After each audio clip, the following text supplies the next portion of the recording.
WhatsApp मेरे class 10 के प्यारे भाई बहनों। जनवरी आ चुका है एंड फरवरी में तुम लोग के बोर्ड्स हैं, क्योंकि 26 में तो दुनिया खत्म होने वाली ही नहीं है। हैं? ये क्या हो गया? ये क्या सुन रहा हूँ मैं? तो आज की वीडियो में मैं तुम्हें कुछ ऐसे टिप्स देने वाला हूँ एज अ सीनियर, जिसे अगर तुम जनवरी के स्टार्टिंग से बोर्ड एग्जाम के लास्ट डेट तक फॉलो करते हो तो तुम एक अच्छा स्कोर कर सकते हो। सो देखो, अभी के टाइम पे दो तरह के स्टूडेंट होते हैं। एक स्टूडेंट वो होते हैं जिनका सारा सिलेबस कंप्लीट होता है, क्वेश्चन प्रैक्टिस हो रही होती है, रिवीजन कंप्लीटेड है, अभी सैंपल पेपर लगाना बाकी है। एंड एक स्टूडेंट वैसे होते हैं जिनका सिलेबस अभी थोड़ा बचा हुआ रहता है, क्वेश्चन प्रैक्टिस नहीं हुई है, सैंपल पेपर सॉल्व नहीं है। आज की वीडियो में हम उन्हीं लोगों के बारे में बात करने वाले हैं, क्योंकि इस टाइम पर मेरा भी सेम हाल था क्लास 10th में। अभी हम अपने कॉपी और पेन पर शिफ्ट हो रहे हैं, क्योंकि मैं तुम्हें कुछ एक्सप्लेन करने वाला हूँ। तो यहाँ पे मैंने अभी सारा कुछ लिख रखा है तुम लोग को समझाने के लिए। तो देखो, 17 फेब से तुम्हारा एग्जाम स्टार्ट है। मे भी तुम लोग ये वीडियो 5 जनवरी को देख रहे हो, तभी भी तुम्हारे पास 42 डेज है। एंड इस बीच में सिलेबस कंप्लीट करना बहुत ईजी है। तो टोटल चैप्टर देखो, हम मेन 3 सब्जेक्ट की बात करेंगे। 3 सब्जेक्ट का चैप्टर मुझे अच्छे से याद है। तो साइंस में तुम्हारे 13 चैप्टर है, सोशल में तुम्हारे 20 चैप्टर है, मैथ्स में तुम्हारे 15 चैप्टर है, और हिंदी इंग्लिश मिलाकर बाकी का चैप्टर हुआ। तो तुम लोग को इतने चैप्टर्स पर मेन है, ये मेन मुझे जो याद थे वो चैप्टर्स हो गए। ओके, अभी हम लोग एग्जाम्पल लेते हैं फिजिक्स का। तो तुमने ह्यूमन आई कंप्लीट कर लिया है, और इलेक्ट्रिसिटी का तुम्हारा बैकलॉग था, और तुमने मैग्नेटिक फील्ड कंप्लीट कर लिया है। तो तुम्हें सबसे पहले एक लिस्ट प्रिपेयर करना होगा सब्जेक्ट वाइज, कि जो तुम्हारा चैप्टर छूटा हुआ उनका तुम्हें एक लिस्ट प्रिपेयर करो सबसे पहले। एंड उसके बाद तुम्हें एक टाइम टेबल प्रिपेयर करना होगा।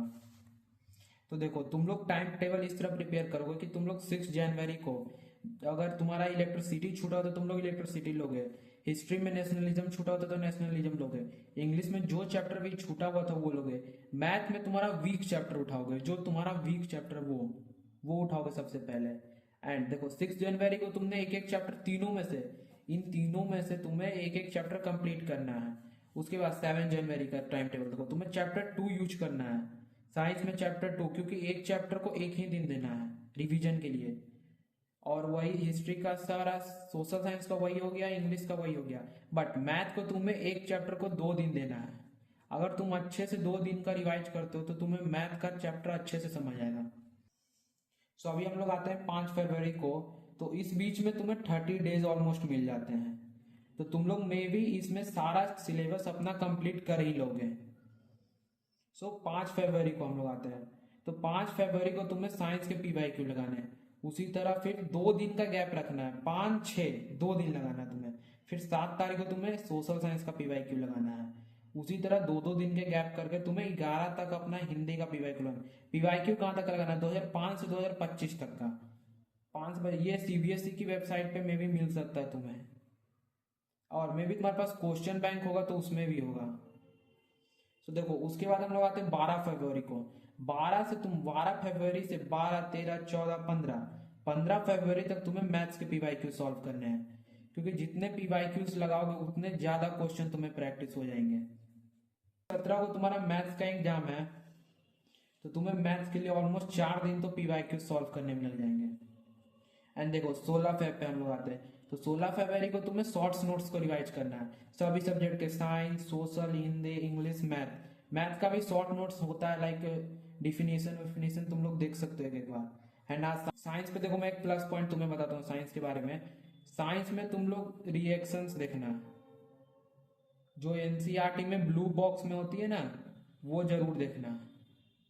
वो उससे क्वेश्चन जरूर आता है तुम्हारे सिलेबस एग्जाम में, देखना।